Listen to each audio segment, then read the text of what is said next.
Hello, నేను doctor పూర్ణిమ బట్టల, మీ consultant fertility specialist.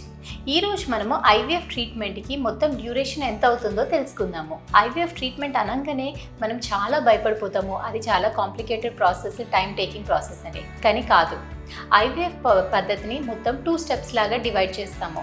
First అనేది ఎంబ్రియో క్రియేట్ చేసుకోవడము, నెక్స్ట్ అనేది ఎంబ్రియో గర్భసంచిలో పెట్టడము. సో మనకి ఫస్ట్ పీరియడ్ వచ్చిన ఫస్ట్ డే నుంచి కౌంట్ చేసుకొని ఒక 10 డేస్ వరకు ఇంజెక్షన్స్ ఉంటుంది. ఇంజెక్షన్స్ తర్వాత ఎగ్ బయటికి తీస్తాము. అది తర్వాత ల్యాబ్లో 3 to 5 డేస్లో ఎంబ్రియోని క్రియేట్ చేస్తాము.